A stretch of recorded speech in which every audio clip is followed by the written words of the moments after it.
el equilibrio entre el crecimiento económico, el cuidado del medio ambiente y el bienestar social. El desarrollo sostenible es un concepto que se empezó a acuñar en el año de 1987 en la publicación de un informe que alertaba sobre las consecuencias medioambientales negativas del desarrollo económico y la globalización, y pues trataba de buscar posibles soluciones a los problemas que se derivaban de la industrialización y el crecimiento desmedido de la población. En ese sentido, se plantea entonces un concepto adicional que es el concepto de la globalización. ¿Qué es la globalización, muchachos? Como ustedes ven en la imagen que ahí se encuentra, el concepto de globalización tiene que ver específicamente con el conjunto de relaciones que se establecen de una manera compleja a nivel de todo el globo terráqueo, ¿cierto? A nivel intercontinental. La globalización básicamente es un proceso de integración de economías, de cultura, de tecnología, de gobernabilidad, que básicamente lo que produce es un conjunto de relaciones complejas. Por tanto, decimos entonces que la globalización es un fenómeno tanto a nivel económico, social y político. De hecho, por ejemplo, nosotros estamos haciendo usos de esos recursos tecnológicos que tenemos, siendo que cada uno de ustedes está en su casa, yo estoy en la mía, y, por ejemplo, estamos con esta sesión desde las 8 de la mañana hasta las 2 de la tarde. A eso nos referimos en el concepto de globalización. Lógicamente, ese concepto remite a escalas pequeñas, pero también remite a escalas internacionales. Nos habla de la relación que, por ejemplo, nosotros tenemos con nuestros familiares que pueden estar, qué sé yo, en Australia, en España, en Francia, en Italia, en Rusia, en Japón, en China, y aún así nosotros tenemos siempre la posibilidad, por ejemplo, de estar en un constante contacto con ellos. Por ejemplo, esa es una relación a una escala más macro, justamente también de ese proceso de globalización. Y no hablemos solo de la globalización en el sentido de las herramientas tecnológicas, sino también desde el punto de vista económico. ¿Cuántas personas hoy en día que están asentadas acá en Colombia tienen, por ejemplo, clientes, tienen personas que consumen sus productos desde Estados Unidos, desde Europa? Acá tenemos personas que exportan, por ejemplo, qué sé yo, el banano, la naranja, la sandía, ropa, flores y de todo, por ejemplo, a otro continente, digamos, relativamente lejano para nosotros, que es Asia, por ejemplo. Efectivamente, tenemos personas que también establecen ese tipo de relación a nivel económico. Entonces, la globalización es un fenómeno básicamente que no es solo de la tecnología, que no es solo de la cultura, sino que también remite a aspectos económicos, a aspectos políticos, aspectos sociales y de todo orden, básicamente. Entonces, con este último concepto, digamos que damos paso a un elemento que es para nosotros indispensable, muchachos, y es el desarrollo del taller. Es un taller corto, es un taller de 15 preguntas. Yo no sé si de pronto ustedes tengan conocimiento que en el momento en que ustedes vayan a presentar el examen del ICFES, ustedes tienen un promedio aproximado de 1 minuto 30 segundos, 2 minutos máximo, o sea, para tener una relación de equilibrio entre el número de preguntas y el tiempo, tienen un promedio de 1 minuto y medio, 2 minutos para responder cada pregunta. Lógicamente, pues nosotros debemos de prepararlos a ustedes también para pensar con la suficiente agilidad y lógicamente responder de la mejor manera la mayor cantidad de preguntas posibles, sino que ustedes estén por allá lo último, no, pero es que todavía me faltan 40, 50 preguntas y ya se les está acabando el tiempo, porque lógicamente ya se desesperan y no van a responder adecuadamente. Entonces, vamos a hacer el reto de que esas 15 preguntas las vamos a resolver en 30 minutos. Es decir, yo ya, ¿sí? Entonces, Profe, lo que vamos a hacer, hola. profe, tengo una pregunta. Bueno, nosotros estamos preparándonos pues para supuestamente enfrentar este IFES, pero ¿está preparado pues digámoslo así, el Estado para recibirnos a nosotros, o tú qué piensas con este problema que estamos pasando? Sí, o sea, de todas maneras, digamos que esta situación del COVID-19, lógicamente, es un asunto que es transitorio, ¿cierto? No podemos decir tampoco que es un asunto que se va a acabar mañana, digamos que supongamos que termine la cuarentena el 27 de abril, tampoco vamos a decir pues que lógicamente todas las actividades se van a retomar de manera inmediata, pero lo que sí es claro es que también el examen de ustedes pues todavía es dentro de unos meses, entonces de aquí a ese momento lógicamente ya consideramos que el Estado ya esté en la disponibilidad completa lógicamente de recibir el examen que ustedes van a hacer, claro que sí.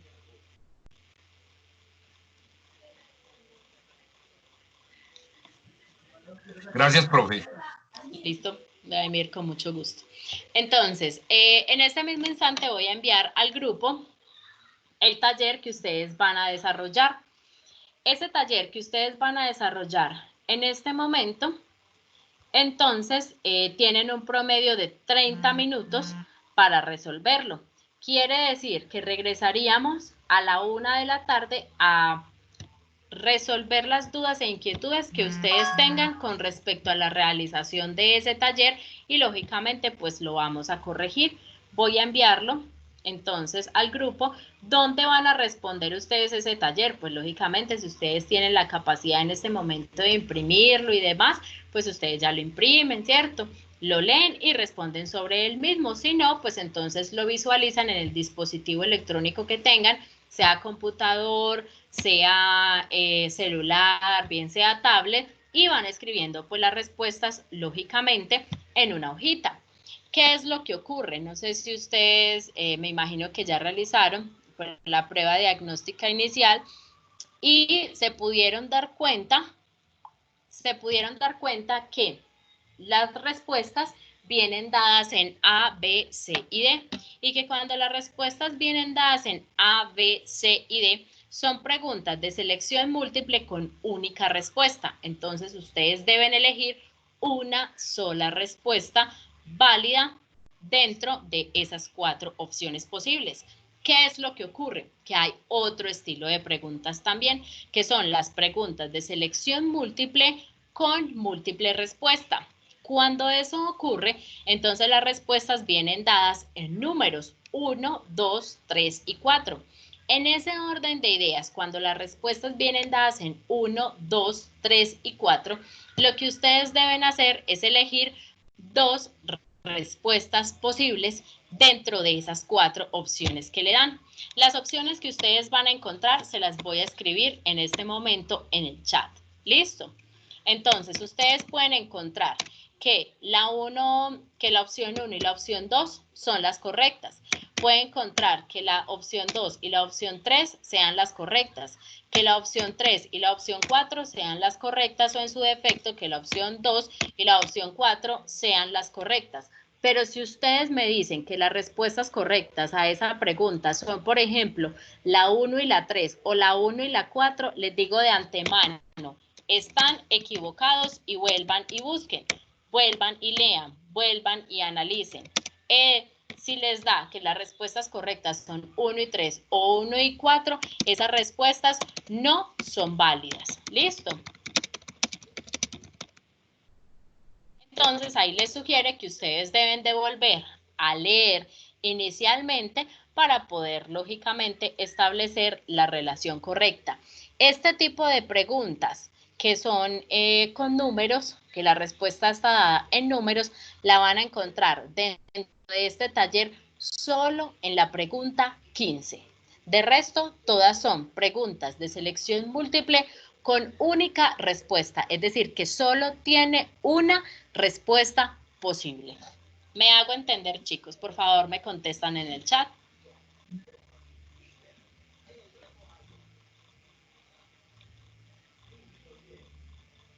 Profe, qué pena contigo, no te entendí bien con lo del cuando vienen con números. Solamente te entendí que no se puede responder como 1 y 4, 1 y 3, pero entonces, ¿cómo sería la respuesta ahí? Listo. Entonces, lo que les estaba diciendo es, en el momento en que ustedes identifiquen, ustedes van y leen el enunciado, ¿cierto? Y luego, entonces viene la parte de las respuestas. ¿Qué es lo que pasa cuando viene la parte de las respuestas? Cuando viene la parte de las respuestas, ustedes van a encontrar las respuestas numeradas. No las van a encontrar con letras, sino que las van a encontrar con números. Van a encontrar 1, 2, 3 y 4. Cuando ustedes la encuentran en 1, 2, 3 y 4, ahí deben elegir 2 respuestas correctas. Deben dentro de las opciones que acabo de escribir en el chat. Es decir, después de ustedes hacer el análisis, lógicamente deben elegir dentro de esas respuestas 1 y 2, 2 y 3, 3 y 4 o 2 y 4. Si a ustedes les da que las respuestas correctas son 1 y 3 o 1 y 4, esas respuestas no son válidas. O sea, esas combinaciones de respuesta no están correctas. Deben lógicamente volver a leer el texto guía y luego volver a mirar las opciones de respuestas. Ya en este momentico estoy abriendo la presentación donde tenemos el taller para mostrarles cómo es que a ustedes les va a aparecer específicamente en el taller, para que tengan la claridad. Pero ustedes me entienden la parte de que cuando yo les digo que las respuestas vienen en letras, es decir, A, B, C y D, solo deben elegir una opción no más. ¿Esa parte me la entienden? Sí, señora. Listo, perfecto. Entonces, permítame un momento, ya le voy a poner la diapositiva donde muestra la pregunta número 15, que es la única que viene dada en números. En este momento ustedes están viendo la diapositiva donde está la pregunta número 15 y dice, preguntas de selección múltiple con múltiple respuesta, ¿cierto? Y van a encontrar que hay una pregunta, que hay un texto guía, entonces dice los recursos disponibles en nuestro planeta son básicamente de 2 tipos, ¿cierto? Y luego está la parte de la pregunta, dice, de lo anterior se puede deducir que los recursos, y si se dan cuenta, las opciones de respuesta están dadas en 1, 2, 3 y 4. Y si miran las otras preguntas, van a ver que están en A, B, C y D, ¿cierto? Entonces, cuando lleguen a la pregunta 15, que encuentren que las respuestas están en 1, 2, 3 y 4, ustedes ahí deben analizar 2 respuestas correctas. O sea, ahí hay 2 números que tienen respuestas correctas. 2 números, ¿cierto? ¿Qué les estoy diciendo yo para que ustedes no se enreden? No me digan que las respuestas correctas son 1 y 3, porque esa opción no es válida y se los voy a mostrar dónde no es válida. Y les estoy diciendo que la 1 y la 4 tampoco es válida. ¿Y por qué les estoy diciendo eso? Porque acá en la parte superior de la pregunta, ustedes ven un cuadrito donde dice, si 1 y 2 son correctos. Perdón. Hola. Entonces nos desconectamos y a la 1 ya venimos con las respuestas. Exacto, yo ya envié el taller al grupo. Entonces, ¿qué hacemos? Nos desconectamos y a la 1, ¿cierto? Es decir, podemos dejar lógicamente la grabación abierta para que no pase ahorita pues como el inconveniente de que estaban esperando el link nuevamente, porque básicamente pues podemos seguir en esta misma. Simplemente silenciamos la cámara, apagamos la cámara, apagamos el audio y podemos seguir exactamente aquí mismo conectados. O ya ustedes lógicamente pues determinan cómo lo hacen. ¿Listo? Listo, profe. Gracias. Perfecto, listo, con mucho gusto. Entonces, acá en la parte superior del de la pregunta número 15 ven un cuadrito y dice si 1 y 2 son correctos, entonces señale la opción A, si 2 y 3, si 3 y 4 y 2 y 4.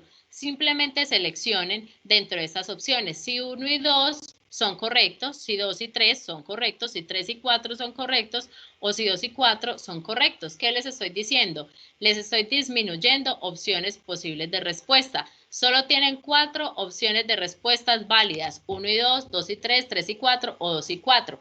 Eso es. Ahora sí les quedó más claro. Sí, profe, muchísimas gracias. Listo, con mucho gusto, chicos. Entonces nos vemos nuevamente a la 1 para darle solución al taller. Listo.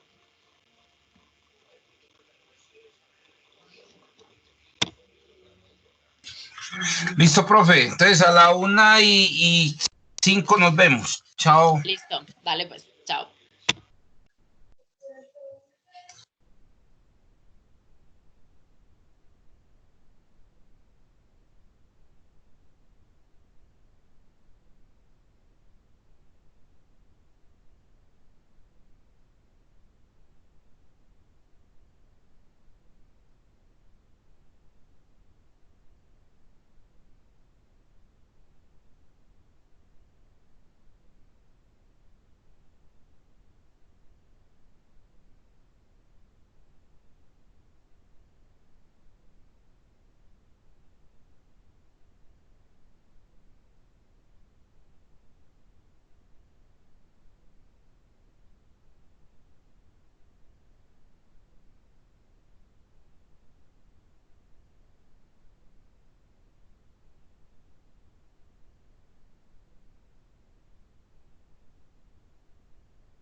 A las 3 va a estar llamando.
Profe, compa,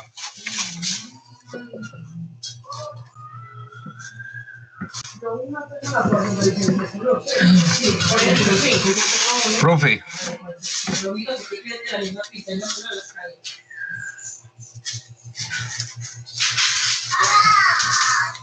Calma, calma.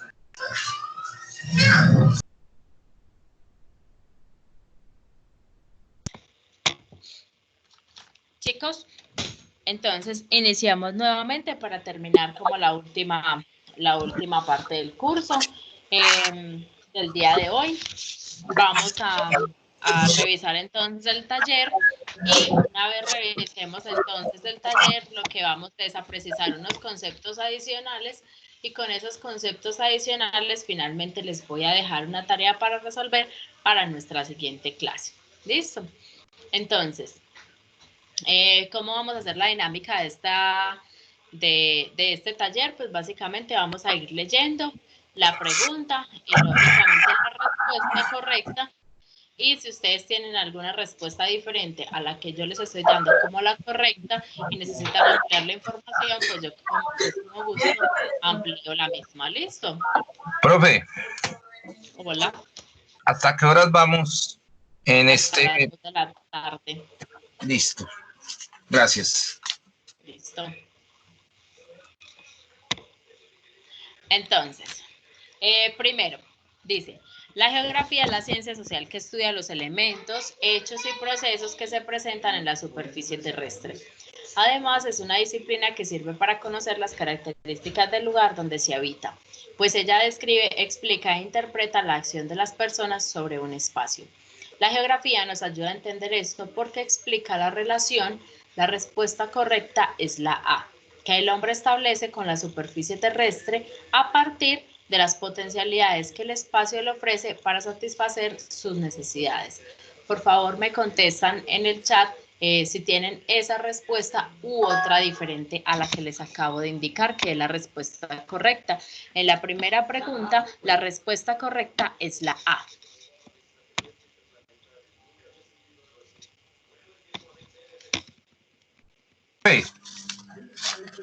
Hola. Pues, a ver, yo sé que no sé si los compañeros quieran debatir esto. Si quieres, antes leemos lo que nos están preguntando y te decimos qué contestamos y así tú sabes y ya, porque es que si tú nos dices cuál es la respuesta correcta, pues me parece a mí que si nos, o sea, antes de darnos la respuesta correcta tú, yo te diga cuál es la mía y cuál piensan los compañeros. Listo, no hay ningún problema. Hagámoslo de esa manera. Entonces, si les parece bien, que los compañeros nos informen qué les parece y no hay ningún inconveniente. Estén de acuerdo también, ¿no? Uh-huh.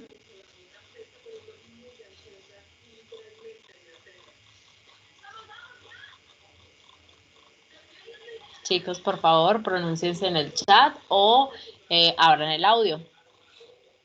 Profe, a mí me parece mejor de la manera en que tú lo estás haciendo, pues que tú nos des la respuesta y nosotros ya pues miramos cuál tenemos. Ok, listo. Entonces hagamos lo siguiente. Yo leo la pregunta, le doy la respuesta correcta. Si ustedes tienen una diferente, entonces me indican cuál es la diferente y yo ya lógicamente entro a debatir por qué es la respuesta que yo tengo la correcta y por qué entonces, digamos, no sería factible la que ustedes tienen. ¿Listo? Exacto, eso. Listo, perfecto. Entonces, en la pregunta número 2, listo, hay alguien que no acabó, listo, alguien no acabó todo el taller.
Listo.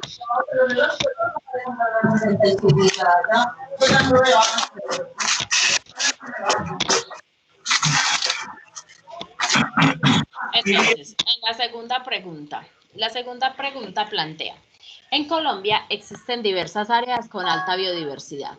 Dichas áreas se ubican en la Sierra Nevada de Santa Marta, el Chocó biogeográfico, el Catatumbo y la Amazonía, entre otras.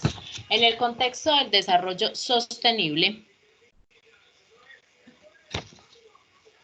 una actividad básica para desarrollarse en estas áreas debería encaminarse a, la respuesta correcta es la opción D, fomentar la investigación de las áreas biogeográficas incorporando el saber popular sobre el manejo de estos recursos naturales. Por favor, me colocan entonces en el chat si todos tienen la misma respuesta, que en la 2 es la D, o si tienen una respuesta diferente. Perfecto, por acá me dicen que también contestaron la D. La D, la D. Perfecto. Listo. En la pregunta número 3, la división de color. Ah, listo. Alguien tenía la C. Listo, entonces vamos a entrar a resolver porque no es la C. Entonces, la opción C nos dice, establecer y consolidar el sector turístico en masa aprovechando la alta demanda internacional de estos escenarios. ¿Qué es lo que ocurre, compañera, con respecto a la opción C? Si tú dices que entonces lo que vamos a hacer es establecer y consolidar el sector turístico en masa, vamos a empezar a identificar que esa palabra en masa básicamente lo que hace, por el contrario, es aprovechar esa biodiversidad, pero lógicamente no está en comparación, o sea, no está en la misma tónica del desarrollo sostenible. ¿Y por qué no está en desarrollo, en esa misma perspectiva del desarrollo sostenible? Porque tú sabes que de todas maneras el desarrollo, tú sabes que de todas maneras el sector turístico, pues al aprovechar toda esa gran biodiversidad que tiene, digamos, estas zonas biogeográficas, lo que hace también es que ayuda en esa explotación intensiva. Es más, el mismo texto te dice, el sector turístico en masa. Lo que quiere decir que indiscutiblemente, ¿cierto? Cuando tú vas y desarrollas algo en masa es porque son unos proyectos muy macro. Y cuando son esos proyectos tan macro, pues lógicamente, ¿qué van a hacer? Van a entrar a impactar todo y a impactar negativamente todas esas áreas que tienen gran biodiversidad en Colombia. Entonces, por esa razón, no podría ser la C. Mientras que la opción D lo que nos plantea es que básicamente debemos incrementar la investigación en esas áreas biogeográficas y, lógicamente, tener en cuenta el saber popular de las personas que hay en ese lugar para poder tener un manejo adecuado de esos recursos naturales. Usualmente las personas que están asentadas en estas áreas biogeográficas y las han conservado con esas características, quiere decir que ellos han hecho un desarrollo sostenible de ahí. Ellos aprovechan esos recursos, ellos se apropian de esos recursos, pero lo hacen de una manera controlada, lo que ha permitido que los recursos sigan regenerándose. De ahí la importancia de que efectivamente conozcamos qué hay, como lo plantea, que es fomentar la investigación de las áreas biogeográficas, pero también, a su vez, incorporar el saber popular de esas personas que hay ahí asentadas, porque quiere decir que ellos han manejado de una manera adecuada esos recursos naturales para no dañarlos, no deteriorarlos. ¿Listo? Entonces, por esa razón es la D. En la tercera pregunta dice, la división de Colombia en 5 regiones naturales generaliza u homogeniza características que en realidad no tienen todas las personas que viven en los departamentos que las constituyen. Una forma de superar esta deficiencia es C, es la respuesta correcta, realizar una regionalización que tenga en cuenta la cultura. Entonces, la respuesta correcta de la tercera pregunta es la opción C. ¿Me responden, por favor, si tienen esa misma respuesta o si tienen otra diferente para entrar a esclarecer la situación? Mami, vamos. La C, la C. Perfecto. ¿Alguien tiene alguna diferente? La C. Listo, perfecto. Cuarto, entonces dice, la figura representa los diferentes usos del suelo que la comunidad embera ha establecido en su territorio. Estos usos se están transformando debido, entre otras causas, a que en la cuarta, la respuesta correcta es la C. Dice, existe una hibridación con las prácticas de los colonos, lo que puede llegar a generar nuevas formas de vida. Ahí, si vemos, si nos damos cuenta, el mismo texto nos está diciendo que se han ido, digamos, estableciendo unos diferentes usos del suelo, es decir, que se está transformando ese uso que se le está dando. Eso no quiere decir entonces que se haya dejado de lado de todo, no se haya dejado de lado del todo las prácticas que ellos tienen, pero sí han estado adoptando unas adicionales. Eso es un proceso de hibridación. Entonces, por tanto, la misma información que nos está suministrando la pregunta número 4, pues la parte introductoria se compagina con la respuesta, que en este caso es la C. Con respecto a la pregunta quinta, dice, una herramienta teórico-metodológica de los geógrafos es la denominada arqueología del paisaje. En este contexto, los siguientes gráficos servirían para representar geográficamente.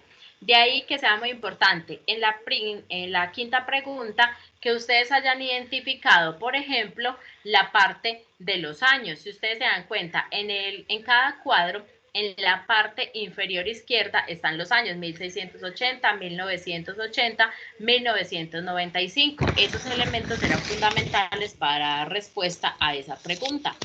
Con respecto a la respuesta correcta, entonces, en la pregunta número 5, la respuesta correcta es D. La transformación espacio-temporal de la interacción naturaleza-sociedad. Y es que si entramos a determinar en detalle, efectivamente, cuando nos muestra los tiempos, nos está hablando de la transformación temporal. Pero si vamos si vamos un poco más allá y miramos la transformación que se ha hecho del espacio, pues estamos hablando de que también ha habido una transformación del espacio a lo largo del tiempo. Y esa transformación del espacio a lo largo del tiempo, básicamente lo que hace es que nos muestra la interacción que hay entre la naturaleza y la sociedad que se ha empezado a establecer ahí. Una compañera me dice que la respuesta que ella tiene es la C. Alguien más me dice que no se había fijado específicamente en los años. Exacto. Ese es uno de los elementos, digamos, que marca la diferenciación ahí. Efectivamente, tener en cuenta la transformación a lo largo del tiempo. Mientras que la opción C dice los acontecimientos históricos más importantes en un lugar y en un tiempo determinado. Cuando nos referimos a la opción C, entonces aquí solo estamos conociendo la transformación del espacio, pero como la compañera bien lo indica, al desconocer el paso del tiempo, pues lógicamente estás haciendo una interpretación parcial de los gráficos. Por eso, básicamente no es la C, sino que hay que tener en cuenta también la transformación a lo largo del tiempo. En cuanto a la pregunta 6, dice, en las siguientes décadas del siglo XX y en la que se inicia el siglo XXI, se ha incrementado el desarrollo de los medios de comunicación y transporte, facilitando los contactos y desplazamientos a larga distancia. Paralelo a ello se da la reafirmación o pérdida de la identidad por parte de algunos grupos humanos.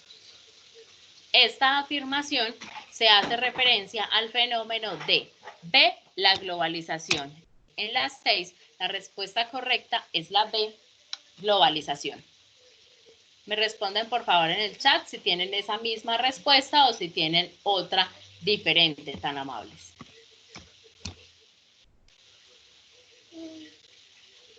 Sí, la B, correcto. Otra.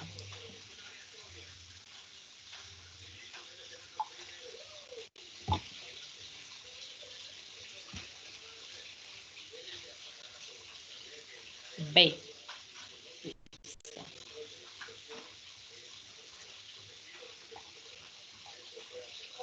La A. Listo.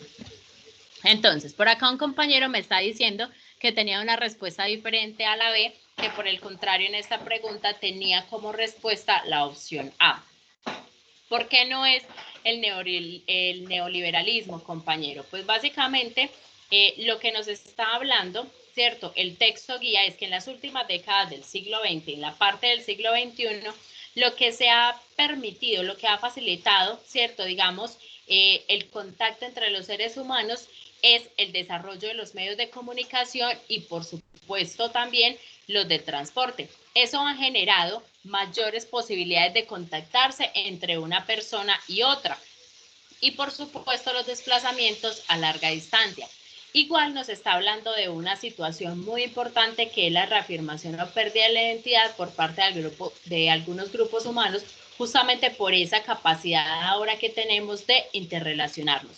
En esta afirmación se hace referencia al fenómeno de, ¿por qué no es la A, que es el neoliberalismo, con la B?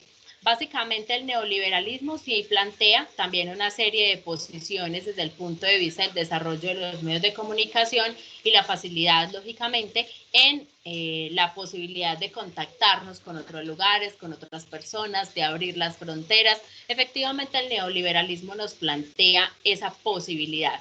Sin embargo, la globalización es justamente ese fenómeno, más allá de lo político, es también ese fenómeno social que ha permitido que las fronteras prácticamente se amplíen, que las fronteras se disipen, por decirlo de alguna manera, y que entonces ya nosotros podamos ir, por ejemplo, a un determinado lugar o conocer un determinado lugar, las características de un determinado lugar, sin que ni siquiera, por ejemplo, nosotros hayamos ido de manera física a ese lugar. Si ustedes se dan cuenta,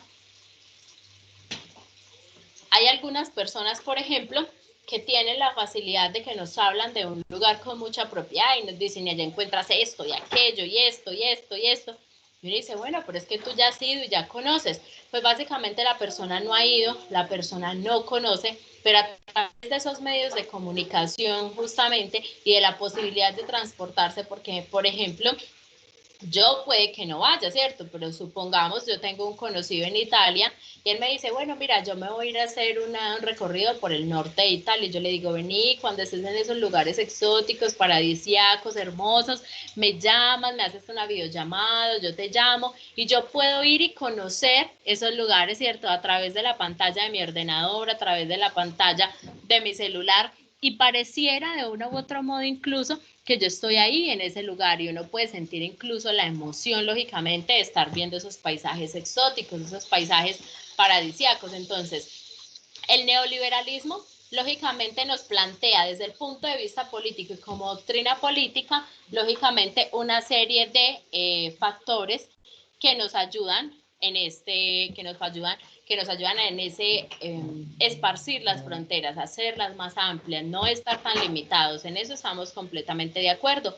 Pero lo que sí es claro es que como tal, el fenómeno de la globalización es lo que nos ha llevado a esa ampliación efectivamente de esos medios de comunicación y de transporte, donde incluso nosotros podemos ir y conocer un lugar sin necesidad siquiera de haber ido físicamente allá.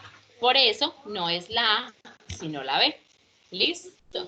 En la séptima dice, teniendo como referencia el mapa, la concertación y consolidación de los límites marítimos en Colombia, en el Caribe, debería hacer negociaciones bilaterales con países como. Entonces, ahí ¿qué había que hacer? Hay un cuadro y debajo de ese cuadrito hay unas convenciones. Está que las líneas continuas, entonces son donde ya están establecidos los tratados bilaterales, y donde están las líneas discontinuas, entonces es donde todavía no hay tratados bilaterales, sino que se hace necesario hacer esos tratados bilaterales. En la pregunta número 7, la respuesta correcta es la B, es decir, que se hace necesario que Colombia haga negociaciones bilaterales con países como Nicaragua, Jamaica y Venezuela. ¿Tienen esa o tienen otra?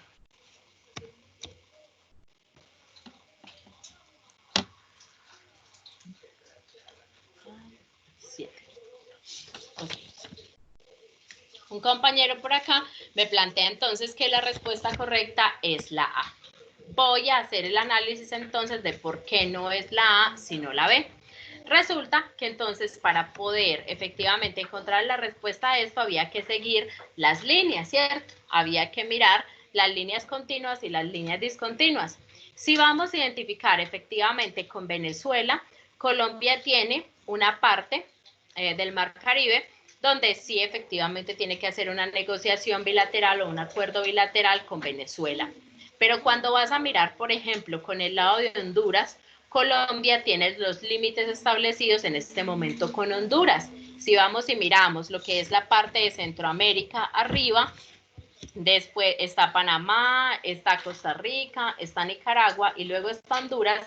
Hay un límite que está sobre San Andrés y Providencia que está completamente definido, es decir, que es una línea continua, lo que quiere decir que los límites ahí de Colombia en el Mar Caribe, por ejemplo con Honduras, están claramente establecidos.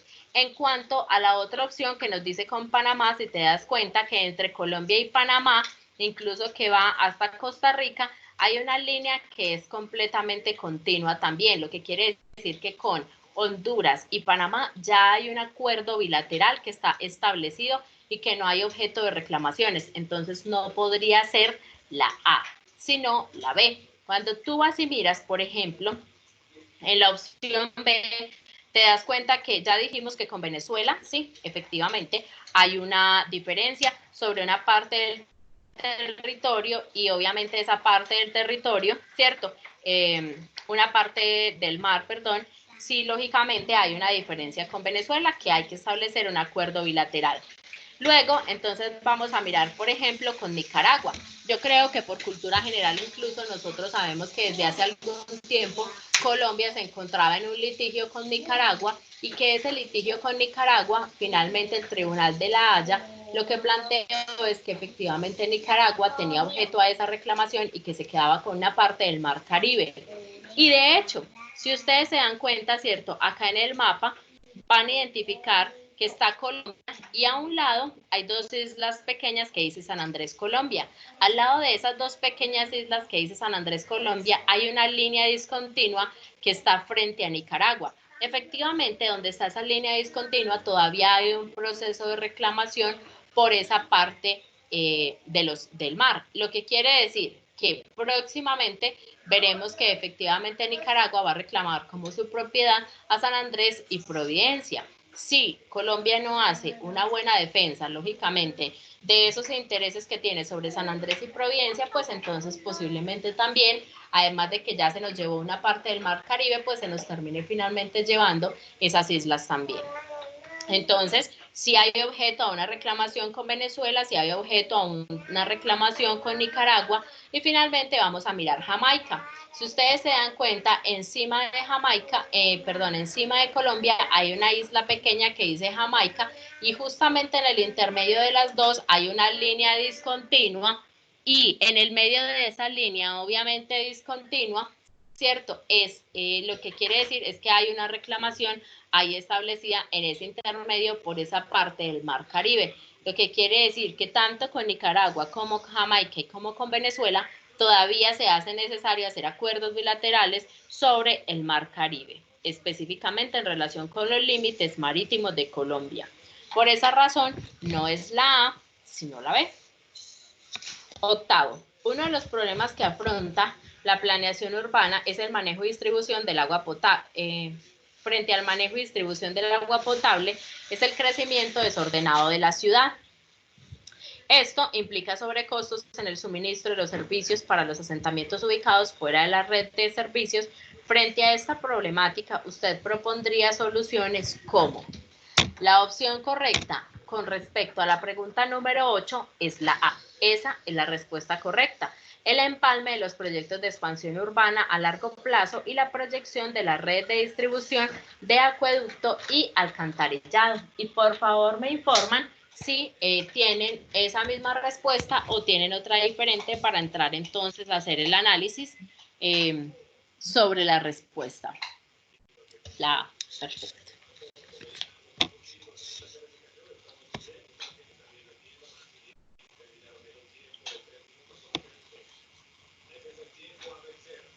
La B, listo. Entonces, ¿qué es lo que pasa? Si tú nos dices, la mayoría tiene la A, perfecto. Entonces, compañera, si tú nos dices que, por ejemplo, la opción correcta sería la B, cuando tú planteas que la reubicación de los asentamientos periféricos al interior de la red urbana de distribución de acueducto y alcantarillado, pues yo hago la siguiente pregunta. ¿Tú crees realmente, por ejemplo, que en el centro de Medellín, ¿cierto? Acá en el centro, tenemos espacio para, por ejemplo, ubicar todo lo que es Santo Domingo Sabio, Carambolas, toda esta parte de Bello Oriente, toda esa parte que queda, por ejemplo, al lado de Santo Domingo Sabio, es decir, supongamos de la estación del Metrocable o de la terminal de buses de Santo Domingo Sabio, que de ahí para allá hay otros barrios, ¿cierto? Y que han tenido, lógicamente, que poder llegar, para poder llegar hasta allá han tenido que ampliar las empresas públicas de Medellín, la red de acueductos y alcantarillado. ¿Tú realmente crees que todos esos barrios, por ejemplo, de ese lado, podrían venirse acá al centro de Medellín. Es difícil, ¿cierto?, pensar en un proceso de reasentamiento de esos barrios, por ejemplo, que son periféricos, acá en el centro de Medellín, para poder que ellos tuvieran cobertura respecto a esa red de distribución de acueducto y alcantarillado. Por esa razón, digamos que no es viable.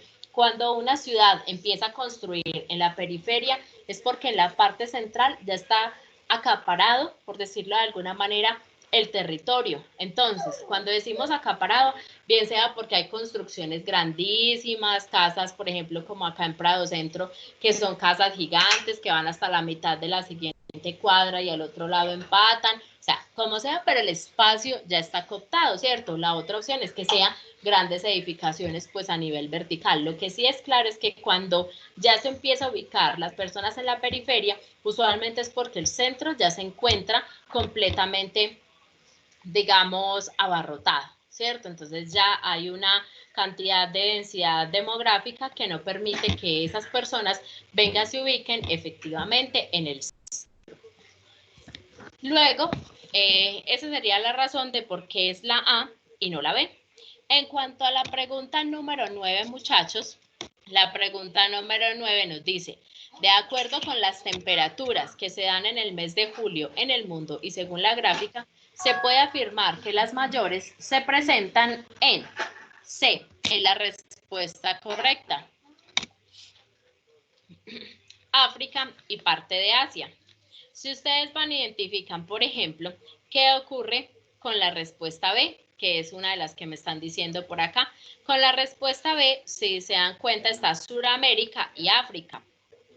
En proporción, hay que mirar dos cosas. La primera, la mayor cantidad de África está completamente en los colores más oscuros, ¿cierto? En la coloración más oscura, lo que quiere decir que son las temperaturas más altas durante todo el mes de julio, es decir, que casi toda África tiene durante el mes de julio las temperaturas más altas del mundo. ¿Qué es lo que ocurre? Listo, dejamos entonces como África con que efectivamente es uno de esos continentes que tiene la temperatura más alta, pero hay una diferencia sustancial entre Asia y Suramérica. Si ustedes van a identificar el continente asiático prácticamente casi en su totalidad tiene las temperaturas más altas. Mientras que si vienen y se fijan en Suramérica, Suramérica básicamente tiene una proporción casi que de 50-50. La mitad de Suramérica tiene las temperaturas más altas, pero la otra no. Entonces, eso no permite que haya, digamos, como un equilibrio. Cuando ustedes miran, ¿cuál continente entonces, lógicamente, tiene la temperatura más elevada durante todo el año? Asia, porque si ustedes van y se fijan en Asia, Asia prácticamente casi todo tiene la coloración que indica las temperaturas más altas durante todo el mes de julio. Por esa razón es que no es la B, sino la C, porque es una diferencia de proporción.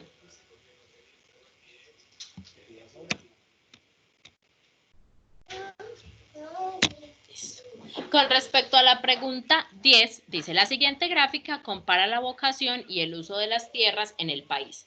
Pensando en la necesidad de planificar el uso de las tierras de acuerdo con la información expuesta, se puede afirmar que la respuesta correcta en cuanto a la pregunta 10 es la B, que se presenta una subutilización de las tierras para la agricultura en suelos aptos. Me indican por favor en el chat si tienen esa o tenían otra respuesta, por favor.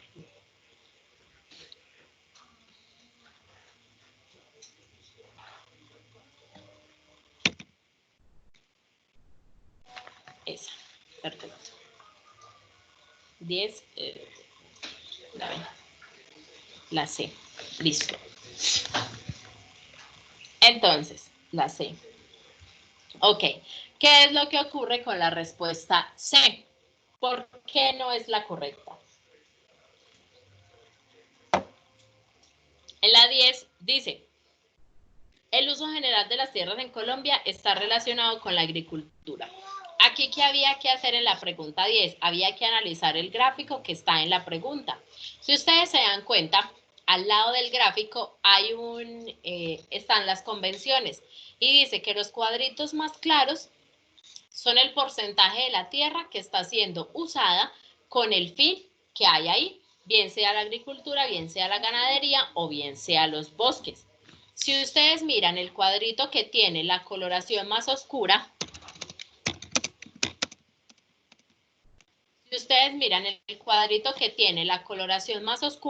dice que es la vocación, es decir, ¿para qué estaría destinada efectivamente esa tierra en proporción?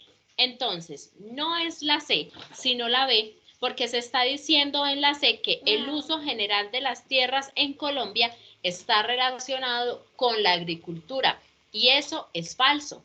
De hecho, si miramos en términos de porcentajes, quien tiene mayor vocación para el uso de la tierra son los bosques. Si se dan cuenta, en proporción, el 68.5% de las tierras en Colombia tiene la vocación de ser utilizado como un bosque, y solo el 12,7% de la tierra en Colombia tiene la vocación de ser utilizada para la agricultura. Por tanto, no podemos afirmar que el uso general de la tierra en Colombia esté relacionado con la agricultura. Es más, si hacemos un análisis, nos damos cuenta que el 68.5% de la vocación de las tierras en Colombia es relacionada con los bosques, ni siquiera con la ganadería y ni siquiera con la agricultura. Por tanto, no es la C, sino la B. Con respecto a la pregunta 11, dice: para algunos grupos indígenas bolivianos, la idea de erradicar cultivos de coca se constituye en una violación de sus tradiciones y creencias. Ellos sustentan esta posición fundamentalmente porque la respuesta correcta en la pregunta número 11 es la opción D. En su cosmovisión, la coca hace parte fundamental de su forma de vida. Correcto. Es la D. Correcto. ¿Alguien tenía una respuesta diferente a esa? Sí. Llama.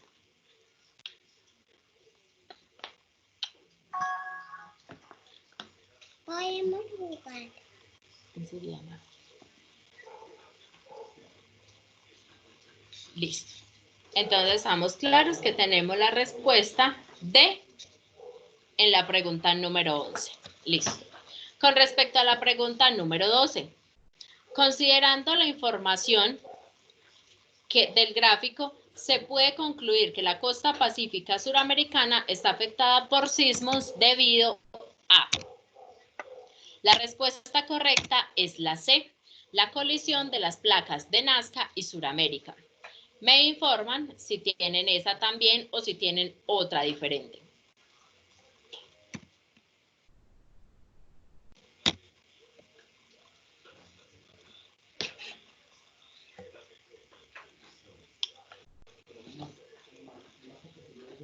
Tenía la B. Ok. Una compañera dice entonces que tenía la opción B. Le voy a decir por qué no es la opción B. ¿Cierto? Si te das cuenta, las respuestas son muy similares entre la opción B y la opción C. Pero ¿qué es lo que ocurre? Cuando tú identificas la placa del Caribe, hay una cosa que no permite que sea esa. Donde dice la placa del Caribe, básicamente la flecha no tiene ninguna dirección.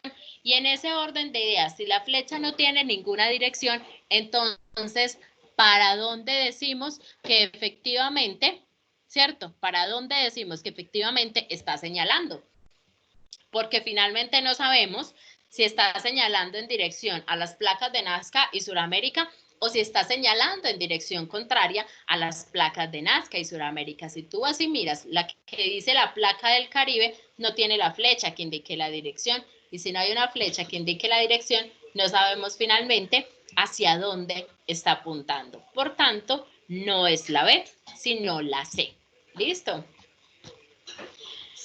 Luego, encontramos entonces la pregunta número 13, que dice: el sistema solar está constituido por el Sol y 9 planetas conocidos, 31 satélites o lunas de los planetas, varios millares de planetoides, innumerables millones de meteoritos y numerosos cometas. Se cree que existen en el universo otros millones de sistemas similares. De lo anterior podríamos sacar como principio que B es la respuesta correcta en la pregunta 13. La Vía Láctea posee otros sistemas parecidos al nuestro. ¿Alguien más tenía una diferente? Por aquí me plantean que la C. Listo. ¿Por qué no es la C? ¿Cierto? Dice, la Tierra, al igual que otros planetas, gira en torno al Sol. Es claro que la Tierra gira en torno al Sol. Es un hecho indiscutible e innegable. Sin embargo, ¿cierto? Sin embargo, cuando usted va y mira la lectura guía nos está hablando como tal del sistema completo. No nos está hablando ni siquiera, ¿cierto?, de cuál es el giro que se hace alrededor o no del Sol, o si es al contrario, por ejemplo. De hecho, la misma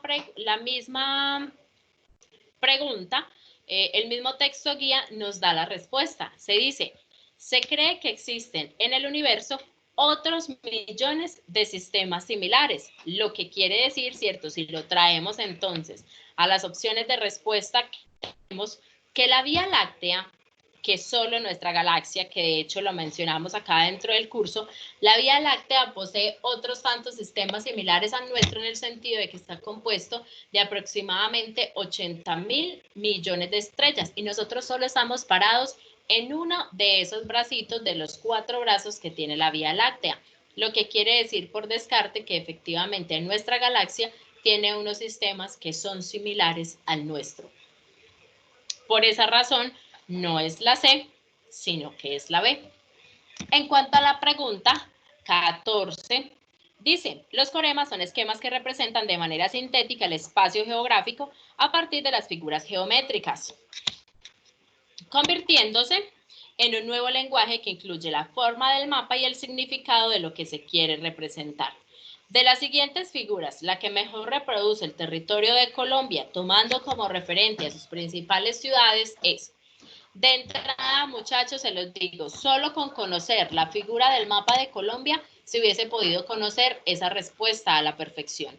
La respuesta correcta en la 14 es la C. Si ustedes identifican, la C es la única figura geométrica que tiene 2 puntos extremos, al norte y al sur.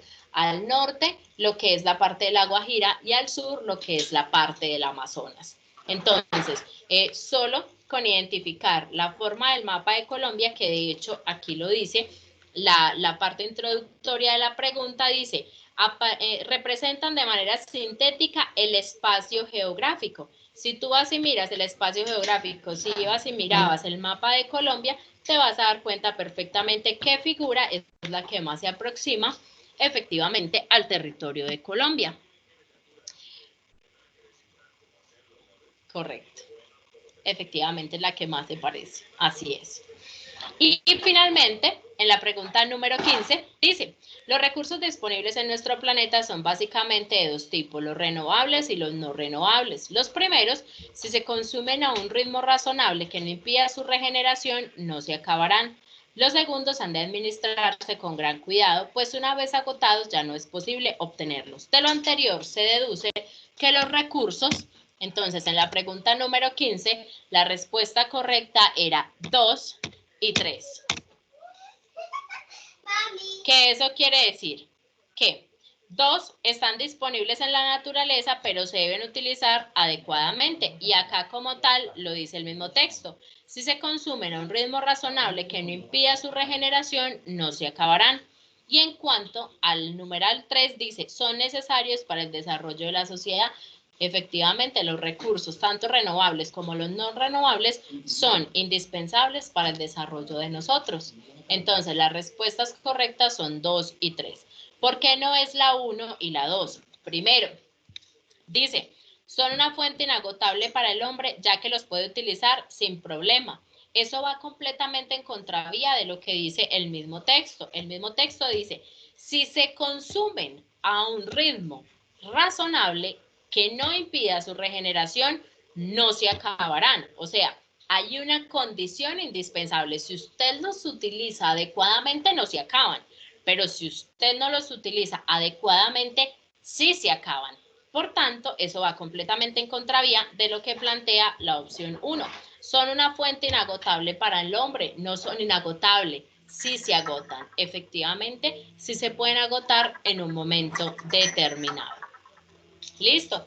Por eso no aplica en este caso la opción 1 y por ejemplo la 4 pues tampoco aplica porque dice están distribuidos en iguales proporciones en todo el planeta, no pueden estar distribuidos en iguales proporciones en el planeta porque dice que hay unos que si se consumen a un ritmo razonable pues no se acaban, pero los otros sí hay que administrarlos con muchísimo más cuidado porque corren el riesgo de agotarse fácil y si se agotan, pues ya básicamente no es posible obtenerlos, lo que quiere decir que no están planteados en iguales proporciones en todo el planeta.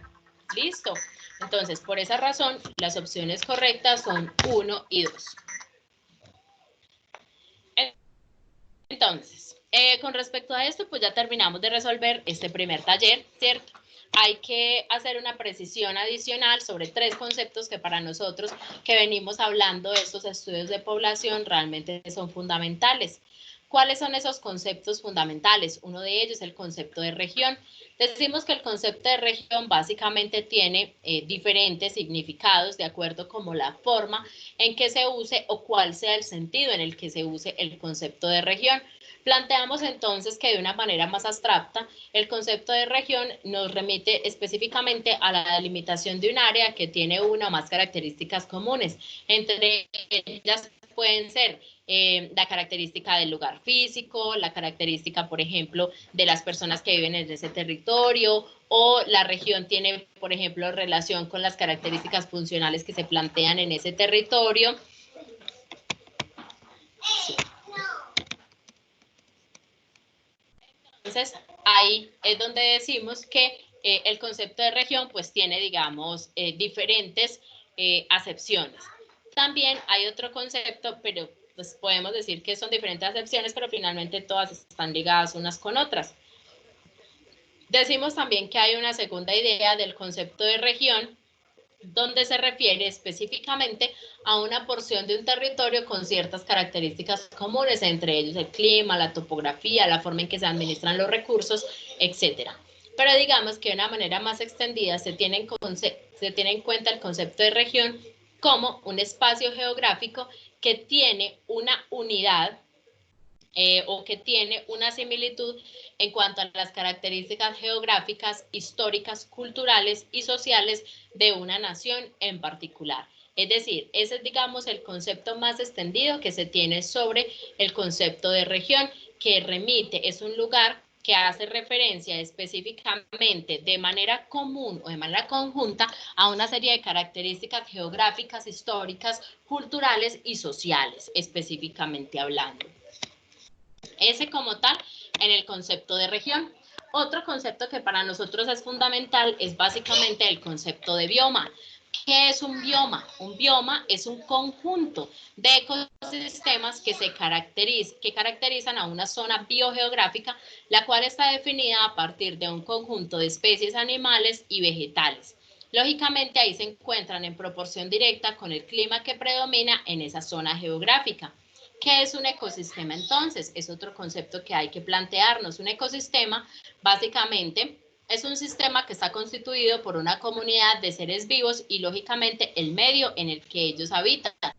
Así decimos entonces un bioma es digamos un concepto muchísimo más macro, es un concepto muchísimo más grande donde ahí en ese bioma, digamos, confluyen diferentes ecosistemas que se pueden encontrar en una zona biogeográfica. Ese es el concepto de bioma como tal. El concepto de ecosistema nos remite a un conjunto más pequeño, mientras que el concepto de bioma nos remite a un aspecto muchísimo más grande, porque el bioma lo que hace es que contempla un conjunto de ecosistemas dentro de una misma zona biogeográfica. Encontramos diferentes tipos de biomas. De todas maneras, clasificar los tipos de bioma es un tanto complejo, obedece a diversos criterios, hay que ser muy precavido, por decirlo de alguna manera, en cuanto a la forma en que se hace esa clasificación. Lo que sí es claro es que de manera general, de manera tradicional, se han extendido como unos, o se han conocido unos principales biomas, entre ellos está la tundra, por ejemplo, está la taiga, encontramos también biomas, por ejemplo, que son las estepas, las praderas o las pampas, también los bosques mediterráneos, la selva tropical, por supuesto el bioma del desierto y los biomas ya acuáticos que están en referencia específicamente con lo que son los mares y con lo que son los ríos. Hay biomas específicos de mares y hay biomas específicos de río. En el caso nuestro en particular, digamos que de manera más generalizada nosotros encontramos el bioma de la selva tropical, que se encuentra, por ejemplo, aquí en el área de Sudamérica, en toda la región que tiene que ver con el Amazonas, también en el África, en todo lo que tiene que ver, por ejemplo, con el Congo e en Indonesia.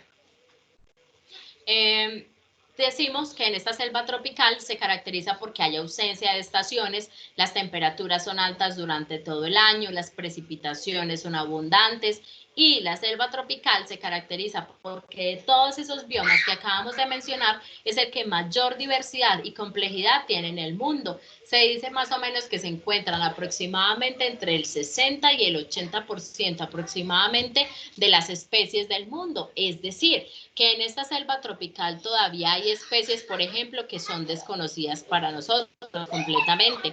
Y si vamos y nos damos cuenta, efectivamente, todavía hay biólogos que se están en este momento desplazando hacia el Amazonas y nos dicen que la selva del Amazonas, por ejemplo, han encontrado una serie de arácnidos, de anfibios, diferentes que nosotros no conocíamos todavía. Y quien creyera, pues uno diría, con la tecnología de hoy en día, pues ya prácticamente todo está conocido y realmente no es así. Nuestra selva tropical es tan compleja, tiene tanta biodiversidad que nosotros todavía tenemos especies que todavía no son completamente conocidas para nosotros.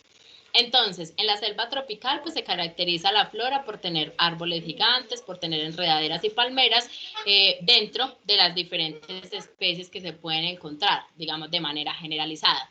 Y en cuanto a la fauna, pues es una fauna muy rica, estamos hablando de insectos, arácnidos, anfibios, reptiles, aves y mamíferos, por supuesto, que se encuentran como tal dentro de la selva tropical. Y finalmente, el concepto de hábitat. El concepto de hábitat hace referencia específica con un lugar que tiene unas condiciones específicas de habitación para un determinado organismo o población. Cuando hablamos de esa población, nos estamos refiriendo a una población vegetal o animal.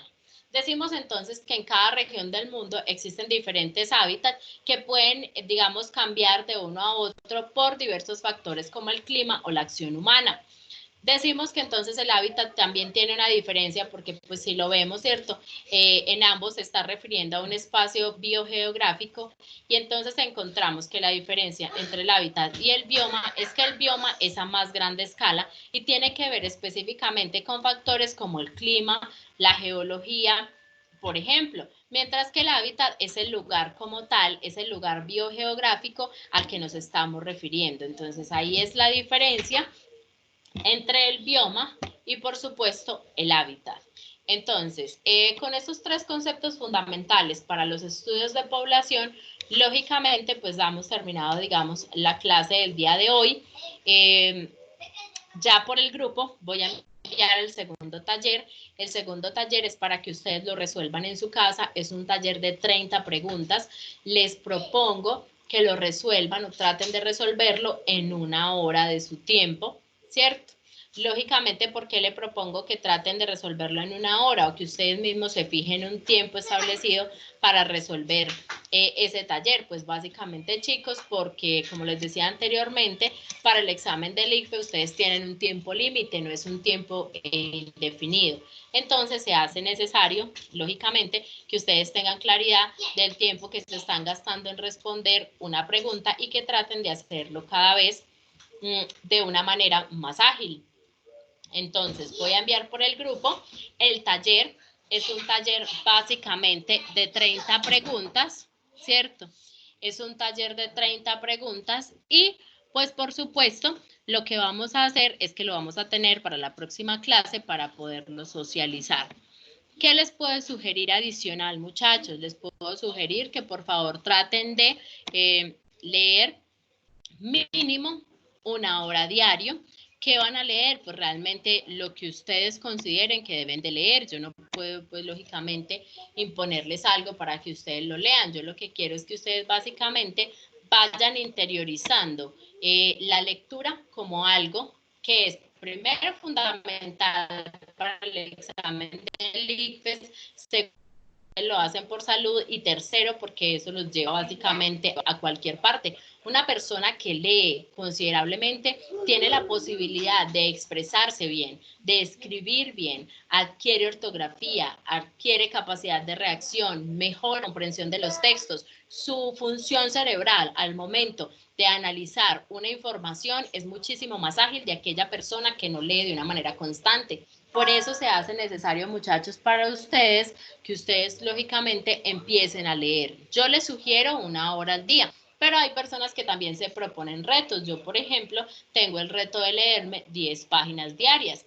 Sea el tiempo que se demoren, posiblemente ustedes para empezar van a empezar leyéndose esas 10 páginas en unos 40, 45 minutos, de pronto se van a demorar hasta la hora, pero se van a dar cuenta que tranquilamente pasados unos 10 días, 15 días, ya esas mismas 10 páginas se las van a leer en 25 minutos, media hora, comprender perfectamente el sentido de lo que les quiere decir.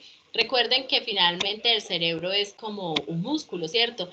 Músculo que no se usa, pues básicamente se atrofia. Y pues obviamente si se atrofia, va a ser difícil luego volverlo a incluir en la dinámica de lo que nosotros esperamos para él. Entonces les sugiero tratar de leer al menos 10 páginas diarias o 1 hora de su tiempo. Les sugiero lógicamente que desarrollen el taller de las 30 preguntas que ya les voy a mandar al grupo. Por favor, estudien las guías, las notas que ustedes tomaron o en su defecto las presentaciones de PowerPoint.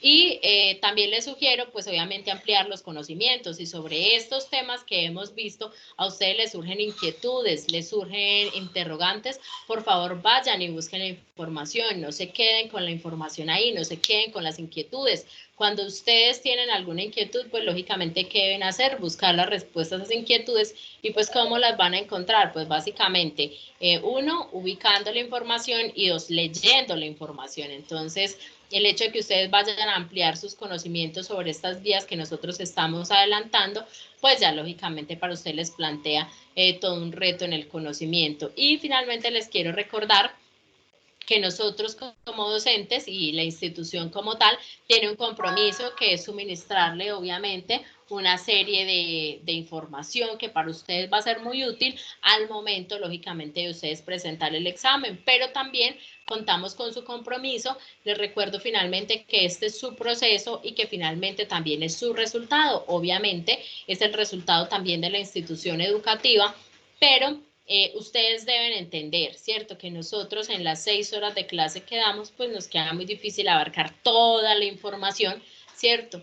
Entonces, en ese orden de ideas, pues también requerimos de su comprensión, requerimos también de que usted se comprometa, requerimos también de que usted viva su proceso y entienda que cuando uno se compromete a realizar esta educación, cuando uno viene aquí a aprender, pues básicamente es porque quiere adquirir un conocimiento, que quiere pasar el examen, por supuesto, pero también quiere adquirir un conocimiento. Entonces los invito a que ustedes sean responsables con su proceso, ¿cierto? Uno, cuando se casa, no es casado a raticos. Uno, cuando tiene un hijo, no es padre o madre a raticos, uno se vuelve padre o madre de tiempo completo. Entonces, eso los invita a que ustedes se metan de tiempo completo en este papel de que ustedes son estudiantes. Y no les digo que de tiempo completo en este papel de que ustedes sean estudiantes en el sentido de que dejen a sus hijos de lado, en el sentido de que dejen a su esposo de lado, en el sentido de que dejen de trabajar, porque es lógico que ustedes lo necesitan, es lógico que ustedes lo requieren, pero también es cierto que si ustedes le sacan 1 hora de su tiempo a desarrollar este conocimiento que se les está suministrando, finalmente ustedes van a adquirir un conocimiento muy valioso para la vida. De esa manera es que algunos teóricos plantean que cuando usted le saca 1 o 2 horas de su tiempo a desarrollar una habilidad, usted se convierte en un maestro en esa habilidad. Yo los invito a que ustedes se conviertan en unos maestros del conocimiento. Desarrollen esta actividad de 1 a 2 horas diarias. traten de abrir un espacio en su agenda. Ciertamente nosotros a veces, digamos, procrastinamos mucho el tiempo. ¿Qué nos ponemos a hacer? Nos ponemos a ver televisión, nos ponemos a mirar para el techo, nos ponemos a mirar Facebook, Instagram, a criticar, mire aquel cómo se viste, cómo dejó de vestirse, miren aquella fue a una fiesta y dice que no tiene plata, mire cualquier cantidad de cosas, ¿cierto? Entonces,